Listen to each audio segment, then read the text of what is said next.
Okay. Hi, I'm Bubka, and welcome you to Accidental Podcast or something like that. My today guest will be Matt Jardine Sensei, martial artist, European champion. Is that correct? World. I won a worlds. Well, not. sorry. I don't know what in. No. In Brazilian Jiu-Jitsu, and a great author of few books. Few. Which I enjoy reading, and I recommend you to go and do it and read it as well. Matt, could you just tell us something about you? So Les, nice to be here. I have to say I love the name of the podcast, by the way. I think it's great. Thank you. Something like that, and the Accidental Pod, brilliant. That's one of my favorite names ever. So background, so you got an idea of where I come from. I've been involved in martial arts. What am I now? 48. Been involved in martial arts since I was 21. What's that? 27 years or something like that? If my maths are correct, almost 28 years.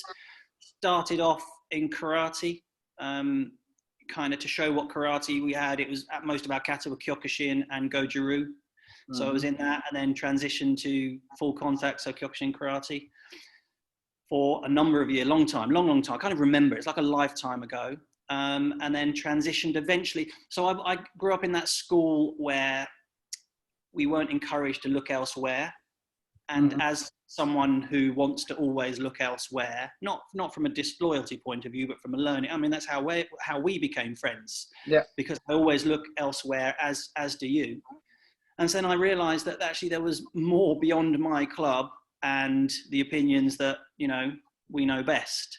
So I started looking around, and I've done all manner of stuff. Tai Chi for years. I've brown belt in Brazilian Jiu-Jitsu, competed in pretty much, my view is to compete in any style and just see how you get on. And so here we are 28 years later with a whole lot of different information, but more importantly, a ton of friends from a world which I wouldn't have had if I'd have stayed in one place. Do you know what I mean? Sure. So so that's my martial arts background.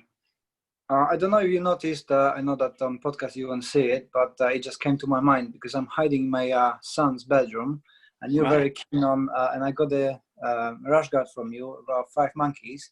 The 5 monkeys. In the background, we've got 5 monkeys. One is hiding there, and one is behind the furniture. I thought that that's kind of gonna go with your boat a bit. Nice. I'm impressed. Now you move to Oman. Is it Oman? Oman. Yeah. How do you find that as for writing, martial arts, and all sorts of things? So, where should we go first? Let's talk about the martial arts side first. So, firstly, I've come here to write a book, as you know. I'm in that. My whole school and my whole life is about evolution. What is the next junction for me to try and kind of express myself? My background before martial arts was tennis. That's how I approached the world as a pro tennis player, and then it transitioned into martial arts, into shiatsu therapy, and now here I am at the other side as a writer. And so we've come to Oman. Sherry's wanted to work here. Her mum lives here, and the Middle East is just still an interesting adventure for us. Like the Far East, the Middle East is a very interesting adventure. So we've come here for a few years. Me to write. I'm working on a novel and a new non-fiction title, and she's working. And also because I'm in, from a Brazilian Jiu-Jitsu point of view, I'm kind of about a year out from longer now, of course, because of lockdown. But I'm a brown belt 2 stripes, which essentially you're kind of in your last year before BJJ black belt. So I decided when I came here just to focus on just BJJ, make that last push. So I've been training here in a mixed martial arts school with a guy who, Timor, who's good. He's a purple belt. So he's below me, but he's like you. He's just one of those little skinny guys who you get hot, and they're tough, man. You know what I mean? He's really good. I don't know how he's a purple belt. I think he's just, I think he's good, man. He's kind of, I think Russian background, half Russian, half Omani. Not entirely sure, but he is an absolute beast. And it's quite nice changing stuff up. He's a really, really good guy. And actually I was training kind of 5-6 nights a week while I was here before lockdown. And I think my game was hitting another level by having a good change of scenery, you know? Yeah. You're training with different people and brings different stuff. Yeah. Great. You mentioned tennis stuff, because my next question is about coaching. So how Yep. the martial arts, your martial arts teaching was impacted by the tennis coaching? For myself, I've changed from the traditional karate methodology to sports science from wrestling. Okay. Yes. And I'm just interested how much you think that needs the change in the martial arts, traditional martial arts. Yeah, that's a good question, and you know what I'm like about this. So here's the thing: the majority of people. So backing up, I was an okay tennis player. I was fine, but I was a much better tennis coach, and I went through formal tennis coaching, just like you have with your personal training, right? You're studying to do it, which took. It takes 4, 5, 6 years once you go through the different things. So you learn to teach properly, APMP, etc., biomechanics.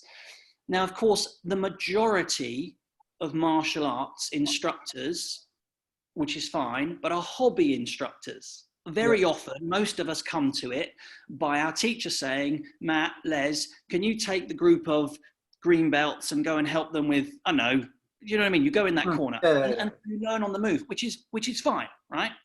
But you don't get any formal instruction. So essentially what you're doing is just passing on your teacher's either mistakes or great moves, whichever, whatever's handed down to you, with not much awareness. So when I moved into teaching, one of the problems was I'm not going to teach it like that, because as a teacher, as a qualified teacher of sports, that is not a very effective way of teaching, right? Now that would cause some friction, and I'm not trying to be awkward, but when you have a way that is working better. And so I would find that when I was teaching tennis, I would very often reference it via martial arts. And then when I was teaching martial arts, I'd reference it via tennis, because students, of course, it's like writing, if you add a contrast, black to white, white to black, you can understand the lesson kind of better often if it's contrast, it's taken in another context. So my understanding of biomechanics absolutely changed my martial arts completely, which is why I started to look elsewhere in martial arts. Because when I would stand in front of something, you know this, Liz, when I've been over to you for wrestling training and stuff like that, you stand in front of someone who's telling you, I know, a move. I'm not a big bunkai fan, you know that, but a move is this. It's a strike, and you're like going, there is no way my body is going to strike in that position. There is not a way. I might not know what it's doing, right? I might not yet know that information. And then when you start slotting into other people's methodology, so a wrestler gets hold of you and you find yourself like, and you go, oh, of course, that's what that arm does. And so that's why I sort of went on the hunt to different dojos. It wasn't a disloyalty thing, or I just needed to have information outside my sphere of influence, driven by my understanding of kind of sports mechanics, really. I have to say, I'm a great fan seeing how you're teaching on our seminars. I'm a great fan of your work and how you teach, and I do whatever I can. I'm stealing into mine. It's absolutely. That's what's that greatest form of. I can't even remember the phrase, but take it. And that's what I do. I'm a good fifth of methodologies. Whoever I see doing stuff, I try to glue it into mine. But for me, in UK was a strange thing when I moved in, because in Poland at the time when I was there, you had to do a national qualification to teach any sports. Oh, okay, right. And here in UK, it's just like, off you go. You got a black belt, off you go. Now it's changing Poland to that model, so it's an open. How would they call it?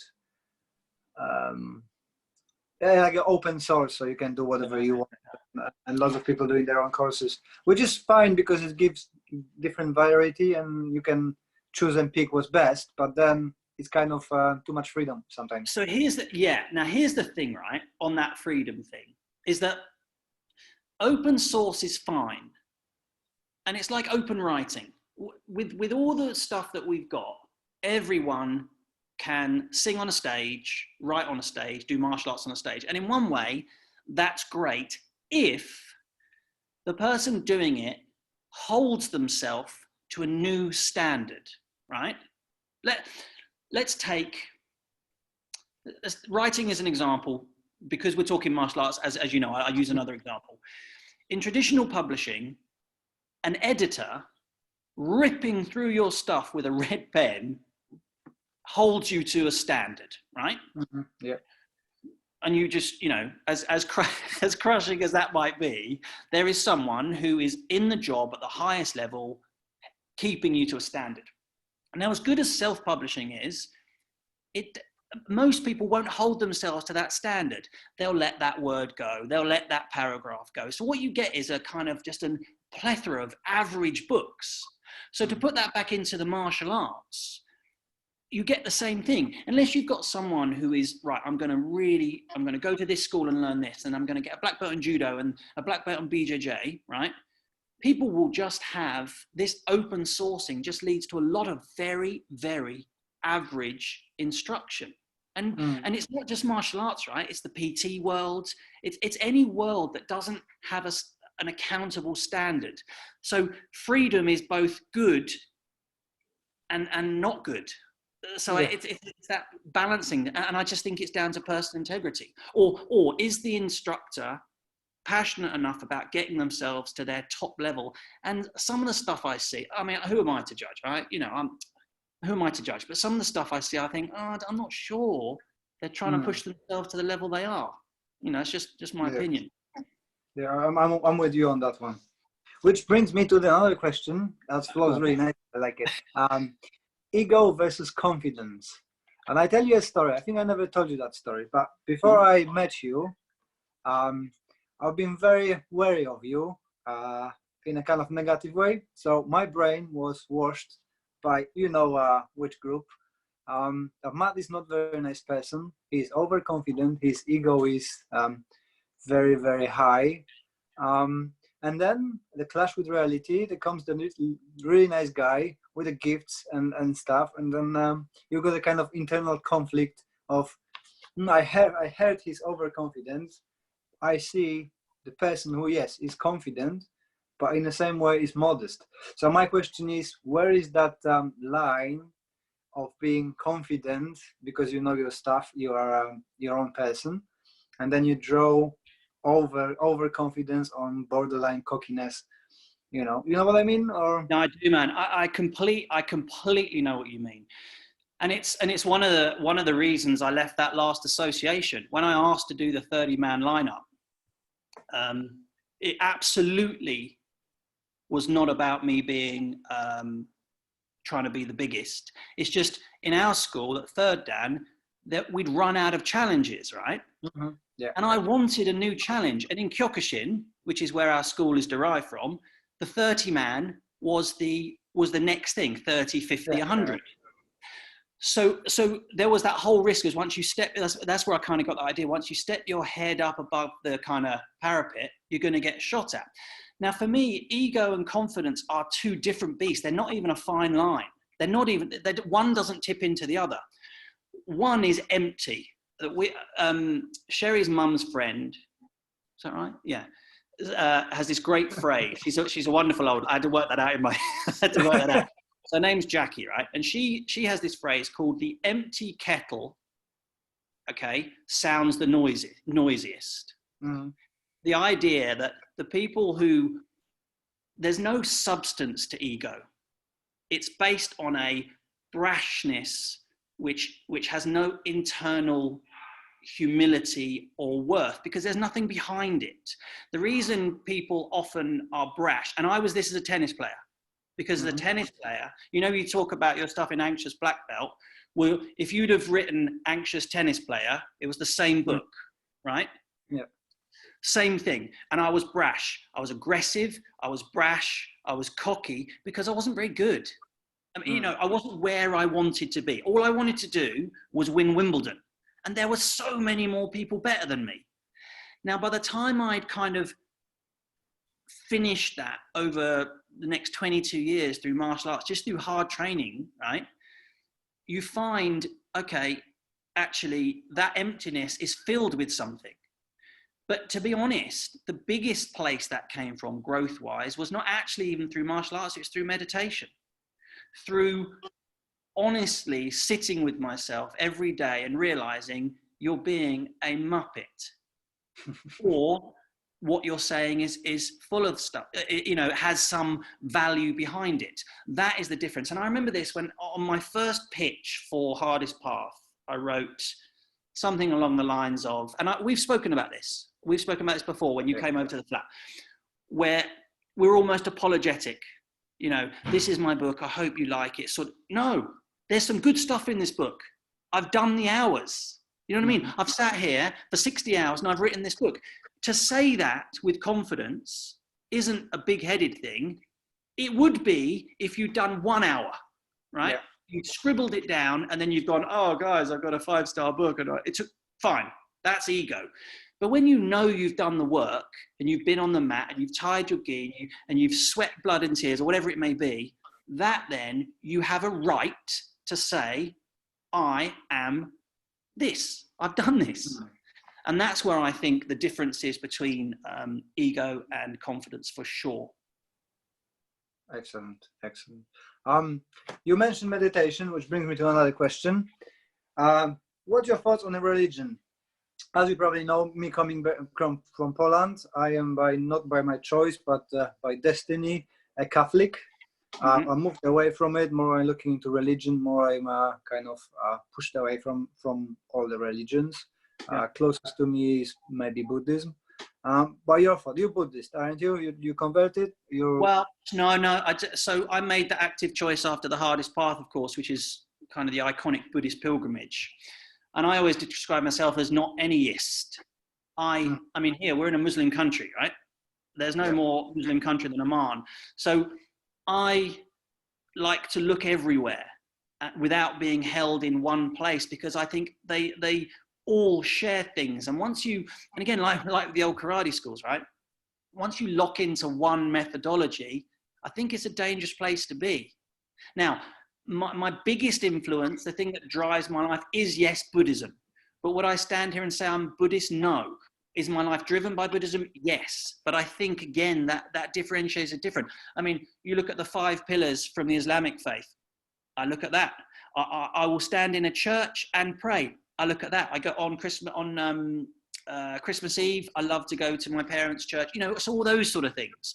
And again, it's not a case of being disloyal to one, but I just think life is better for unity rather than this. I mean, again, just you and I, classic example, Les. This is how we came together. And when you started the mental health stuff, it's load of seminars. It's load of people coming together. That I think that's the way forward, man. I just love that. Yeah, I moved away from the. Did you read ever Conversation with God? Yeah. So I'm I read all that in my 20s, and I've actually come back to it, interesting, at 48, to see what I think about it now, and it's still a bloody good book, actually. Yeah, I like it as well. I'm not agreeing with everything which is in there, but I think the concept is brilliant. I think that it's spot on, at least for me. So we're choosing what we want to, and we keep coming back and doing stuff what we want. I agree. So good to know. Now you mentioned mental health. What martial arts what impact had on your life and mental health? I was thinking about it. Sorry, buddy. I was thinking about this, and I was thinking. So of course, I have coming straight out of school. Every single day, I have trained hard, right? From my tennis days. That's I'm not a naturally gifted athlete. I work harder to make up for the huge frailties of my game, right? But what I do bring to the table, I will get hold of something and keep going till I make it work. Does it take me a bit longer to make things work? Probably, because I wasn't the most gifted tennis player. I'm certainly not the most gifted martial artist, but I will keep going till I've worked out how to fight a way to win. So my point there is that I've always been in kind of high level training constantly. And I was thinking about this, and the development that's come is not necessarily exclusive to martial arts, actually. It's the very nature of regular exercise, goal-driven work, and I would say, again, because I chose it via the Buddhist practice, meditation, which isn't necessarily a part of martial arts. Like in my first school, it wasn't I don't think they knew the word meditation. I mean, that's a little bit of an exaggeration. But my point is, it wasn't there at all. I was constantly waiting. Oh, maybe this grade is when we start the meditation. Oh, no, it's the next grade. Oh, until I went, oh, no, I'm going to have to go to a Buddhist school and do that myself. Yeah. So I think a lot of the things that we get from martial arts, you could get from dancing, rugby. Oh, you know yeah, what I mean? It depends. What I found, and actually, some arts, I think can be, from what I see, can be detrimental to mental health, right? You go to the wrong place and that is not going to develop you, for sure. Brain-wise, maybe. But what I found is, and again, this is back down to that mixing with different people, the camaraderie is what is good for mental health. It's a group of human beings from different parts of the world or different arts in seminars coming together and saying, let's share some ideas. That is what I think, because I was thinking about this, what makes it good? And it's the camaraderie between like-minded people. Yeah, definitely. I wrote that in my book, in that Anxious Black Belt, that any sport of group of people who gives you support without judgment, without being judgmental, is great for you. And I think I was listening the other day the podcast of Jamie Clubb, and he was saying that in old days you come back from the battle, and you sit around and you've been talking about your experience, and that was give you that cleansing process of you just spoke with somebody who went through similar stuff, and you kind of resetted yourself.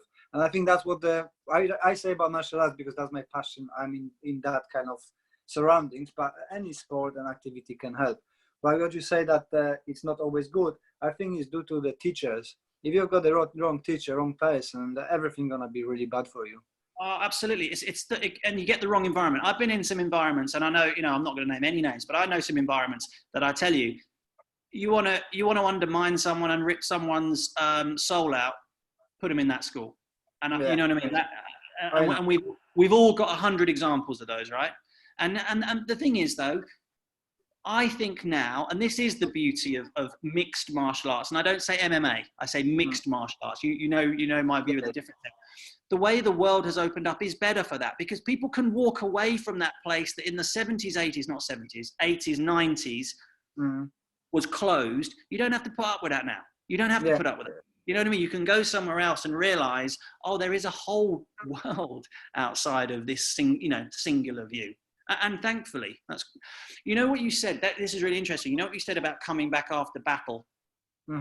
Obviously, because I'm writing full time, and when I'm into something, I try and study it to its depth. So I'm studying a lot about writing theory as well. And there's this brilliant book. Can't remember who it's by. I'll send you the link later. Called The Science of Storytelling. Yeah. And it talks about the use of stories in tribes. And just as you say, how originally it would have been literally that. We come back from the experience, I know, hunting saber-toothed tigers or whatever we do. And the whole purpose of sharing story is to kind of pass on what you have learned. It's literally a information held on so that the next hunt is better. So as well as de-stressing, it has a much more kind of cognitive effect. Right, what did we learn? Who didn't pull their weight? Who needs to pull their weight? So it's a very, very, so storytelling. And I find this, right, this is why I think and you'll see this, you're writing as well. You know exactly what I'm talking about. In the end, physical stuff can only get so far. At some point, the written word or the seen word kind of touches a part of someone so deep that you get real change. Does that make sense? It's like an evolution. And then, you look at some of the greatest poetry. I am not a poet at all. But you look at some of the greatest poetry and you read it and you think, I have no idea what that just said, but it's touched me in some way that nothing else could have done. And I think that's about storytelling. And we do it, camaraderie, getting around the fire, sharing ideas. It's what we want to do. You said about that open up now with the social media and everything, we can get wide world for us. But there's some drawbacks of it. We talked about later about that Japanese girl who committed suicide, most probably because of being bullied over online. So what's your thoughts about that? We talked about it a bit earlier. I mean, it's sad. It's really sad. And I feel for that. My daughter had an eating disorder, so I understand the pressures of peer pressure on anyone, but certainly in this instance on young women.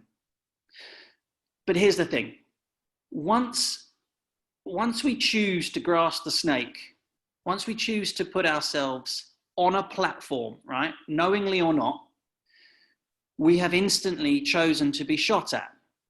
Now, just to be clear, I am absolutely not condoning anything at all and saying, oh, you get on there, it's your fault. Not saying that. But we need to know that as soon as you go public, and public being outside of your front door or in your wife's ear or your husband's ear or whatever, right, you are public. And so what comes with that is the potential to be shot at. And I think as grown-ups, we need to know that risk.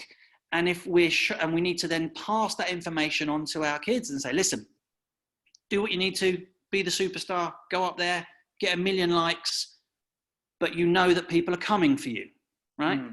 That's the nature of it. And I think if you then arm people with that and you say, these are the risks, then I think it's not such a big surprise. It is a really, really double-edged sword. We see that all the time, man. No matter how much we want to put stuff live, there will always be for 20 people going, oh, thanks, Les. I love the way the left arm moved, etc., etc. There'll be that one dude or one dudette who goes, oh, you have no idea what, you go back to Poland. You've got no idea what you're doing. It is just what it is. It's not even worth the fight because it is just what it is. No, I think that, of course, I agree with you, but I think that as well, people getting really, really brave behind the screens. So there is no accountability for their actions. And as we know from all the experiments being done, if you give people power and there is no repercussions to what they do, they go nasty. That's just our nature. I don't think so we're ever going to get rid of that kind of people. But before internet, that only showed up in our cars, didn't it? Window up, I shouting at the big guy who cut me up. Suddenly it turns out he's 8 foot tall, and I'm like, oh no, it's okay, off you go. It is what it is. It's just humans do that. We're brave when we don't have to actually fight the fight. And saying that, I'm doing speaking of proper bravery, right? Mm-hmm. I interviewed a guy I absolutely love. You would love him actually. A guy called Craig Stanton. He's a brilliant guy. But I interviewed him for this new book I'm doing called The Last Taboo. Anyway, he's a soldier, ex-soldier, and he was doing his first tour of duty in Afghanistan when he was 22, and he was telling me some of the stories of even just coming out of the perimeter of your air base, right, and patrolling and just not knowing what's going to get you. Oh, Matt, that's just mind-blowing. And so, we don't really. I mean, I'd never been in that sort of danger. I'm assuming you haven't been in. Maybe you have, maybe you haven't. And so we just can't know that. And so it's really easy for people to fight vicariously. I've always found at school and teaching, right? People are like, because I do a load of teaching in schools, etc., etc. So a lot of the parents go, "Oh no, we're not going to put them into martial arts because it will make them a bully," right? It's the kids who aren't allowed to do it who end up the bullies, usually, in my experience, because they haven't had a chance to push and pull and test. Once you've been smashed around a few, you're over it. You've kind of grown out of that. You don't need to test it. And I think that's what happens with the keyboard warriors. They haven't been anywhere where someone's given them a good hiding or vice versa. So they fight through the keyboard. That's what I'm talking about with ego. That's ego. When I'm typing, Les, you got no idea, come over here and I'll kick. That's because the guy or the girl, whoever's typing it, has no inherent belief in their own worth from a martial arts point of view. You're not going to get Gavin Mulholland saying that to you. What does he could pick you and me both up with one hand. So, and Jamie Gray, they could just dangle us like two fish. You know what I mean? Jamie will see. I'm gonna do my jumping spinning back kick into his ankles, and he's gonna be really, really devastated. Yeah, I'll hold him down, and you can, like Gulliver's Travels. Yeah, they're all. Yeah. But that's exactly what I mean. That's exactly that's where that kind of ego confidence type thing in. I mean, it's no more obvious than there, is it? Wow, keyboard warriors, gotta love them. I think that's what is great about martial arts, because you know, my motto in my school is to that strong and caring people are the pillars of the society, and karate is helps that cultivate them. And I think, you know, if you put confidence in people and make them strong, not only physically but a character, and make them caring about other people, you've got the recipe for really decent people. So I think that's what this is important though, Les, and you need to be given credit for this, because, and Gary Chamberlain says that, I love Gary, tough Kyokushin guy. I interviewed him for the last week. You know Gary, right?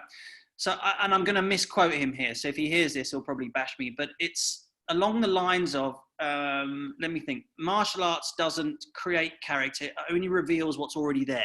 Right. So my point is, training doesn't lead to that good character, Les. What you choose as the teacher, and I know this from you, that's why we're friends, is you choose to direct your students' attention on that. And I'd like to think that I do with mine. But it isn't a default of martial arts. This whole martial arts dissolves the ego is the biggest myth in martial arts, other than martial arts is good for your health. That's the other big myth, right? It's great fun, but there's not good for any joint in your body. Well, none of the activities, if you do more than twice a week, is not good. But you have to. That's why it's up to the teacher to direct where that attention goes, because nothing is by default. You don't go, right, I do 12 years in capoeira and I'm suddenly the Dalai Lama. It just is not true, and that's fine. But I wish some of those things would come off the poster. Yeah. I joke about, you know, bring the health stuff off, fine. Bring the mental development, fine. Is it fun? Absolutely. Are you going to meet good? Absolutely. And then whatever else you bring to the table is what you'll develop, and then everyone will have just a much more honest experience. I take the martial arts as a tool. So, you know, tool as itself doesn't do any good or any damage. It's the tool operator, and simply that's what it is. Completely agree. Absolutely, man. Now, changing the subject, or maybe keeping it in, what makes you write? Why do you have the urge to write? And this is not really a very good answer, right? It's really, I absolutely love writing. I cannot tell you, I love writing as much as I love doing martial arts, even more now, I would say, because I'm in it. I just sit at that desk and I feel kind of happy and grateful that I get to write for a living. I absolutely love it. I don't know why. I just can't not do it. It's just one of those things. I'm constantly trying to define it. And there's all sorts of books of asking that question of writers, why do you write? I just bloody love it. I like to read. I like to express a message. I like the whole laying down of sentence. I like the puzzle work that when you look at something, you go, that's not right. I don't know what it is. And you sit there in a paragraph and go, where should that go? Or does that go over here? And it just absolutely fills me with delight, which is not a very clear answer, but that's all I've got. I love it. Excellent. Okay, what tell us something about. I'm really sorry. I didn't have time to start the Buddhist Millionaire yet. No, I can't believe it. No, but I will do. It's the children and the lockdown is. No. You don't have to read it. And I don't want to do it this service and taking it to the toilet. I'm not the guy who reads books in the toilet. I think it deserves better environment. But if you could tell us about your about the Buddhist Millionaire, about Hardest Path, and your future projects. Hi, buddy. So in 2007, I walked the 88 Temple Pilgrimage in Japan. It's their kind of super pilgrimage, a little bit like the Camino in Spain and the Hajj for the Islamic faith. It's massive, so it's 1,400 kilometers around an island, and I chose to do it in 30 days. So hardly any Westerners have done it, and no Westerners or hardly anyone walks it anymore. And I partly wanted to. I was testing a couple of things, really. Do time and money really exist? And that's why I decided to do something nearly impossible, almost said to be impossible in a short time. So that's what the first book was about. And it was basically the lessons that I learned. The whole idea is a pilgrimage. It's kind of an introspective walking meditation. And the lessons that I learned became the hardest path. So that's 2007. But then I wanted to see, as I came back, the Buddhists call it coming down from the mountain. So whatever insight you have is no good in a kind of fancy cave or in a temple if you can't bring it home, you know, when Max is screaming by your ankles, or it's just no use. It's no use being peaceful when you're peaceful. Mm-hmm. So I was interested in the thing that troubles 8 out of 10 people, which is money, right?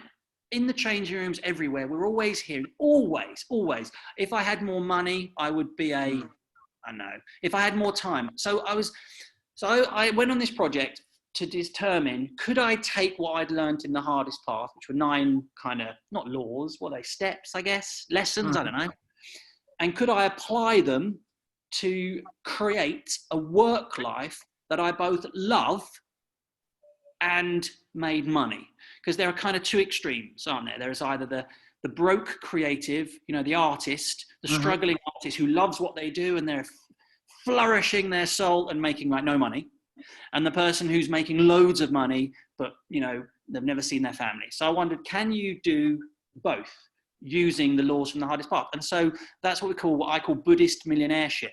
And so I went, I mean, that's also what this project in Zaman is. I'm living as a Buddhist millionaire. And then I interviewed people, various people who I would refer to as Buddhist millionaires. They're doing what they love and making money at it, like making enough to do it. Not, you know, some are actually Buddhist millionaires and some are symbolic Buddhist millionaires. You don't have to be either a Buddhist or, And then it was just their story, how it worked, the principles behind the idea, and then sharing the ideas so that hopefully then people, if they want to, of course, it's always a choice, can choose to play the game themselves. So that's the Buddhist millionaire. And then that's led on to this called the Final Taboo, which is an interesting project, actually. It's a really interesting, but it took me back to 18, when I was 18, it's when I started learning meditation under Sogyal Rinpoche. And he's the author of the Tibetan Book of Living and Dying. And I've always been afraid of death, if I'm honest. As a kid, it freaked me out. I couldn't think about it. And I'd have to run around the house trying to escape the fear of death, right? I mean, when I was a young kid. And then years later, looking at Corona, sitting here in Oman, looking how the world has reacted, you know, kind of crazy behavior, you know, like stripping shelves of loo rolls, stuff that is just not normal behavior. Because in our lifetime, you and me, we haven't been faced up front with death. Yes, we've had relatives die and friends, but in a sort of roundabout way. But we haven't had that mass death of having to go through a war or a major epidemic. Yeah, the closest we got in our lifetime was AIDS, but it was far enough away from us not to be here. But COVID has brought death to our doors, and you can't ignore it, right? Yeah. And so what's happened is you see this knee-jerk reaction, which kind of tells me that underlying, and I've always believed this, underlying every single fear in our life, no matter what the fear, the sponsoring fear is the fear of death, right? And if you think about that, because if you didn't fear death, there would be nothing else to fear. And the Buddhists believe this as well, that the fear of all fears is the fear of death. So until we resolve that, which by the way is a problem because you can't resolve it, you can't live fully. So this book is about that, how our charted fear of death actually stops us from living to our absolute potential. So that's what we're working on now. That and the novel, of course. That sounds very, very interesting. Yeah, what I'll do, if you want, man, I'll send you, I mean, it's all under wraps, of course, because it's with my agent, but I'll send you the first 3 chapters, if you like, because that sets the tone, and you'll get this from Anxious Black Belt. You'll understand this completely. And then the other thing as well, it's been a weird few weeks. Again, a Facebook friend of a friend, you know how that works. So a friend, I saw a message basically, he's same age as, I mean, you're a bit younger than me, but our age group, he's like 48. Yeah. Post saying his last cancer treatment hasn't worked and he's got 5 weeks to live, right? Mm-hmm. And I'm like, whoa. So I was sitting here, I was just go, wow. And I messaged him and said, listen, you have been such a powerful man. The way you have held, it's unbelievable. It's unbelievable how you've been. And I'd like for people to see, for this book, to see life through your eyes, guide us through the last 5 weeks. So he's literally in his last 5 weeks, he's guided us through his views of death as he died. I mean, he died now 10 days ago. So the book is seen through his eyes as well.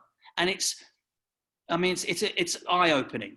But this isn't a palliative care book or a morbid book. There's plenty of books like that, much better than this one will be. But this one is a book for the living, where we investigate death now, not in the last throes of our life, but now, so that we can live more fully. But you'll get this. Definitely the author or Anxious Black Belt, you'll get it completely.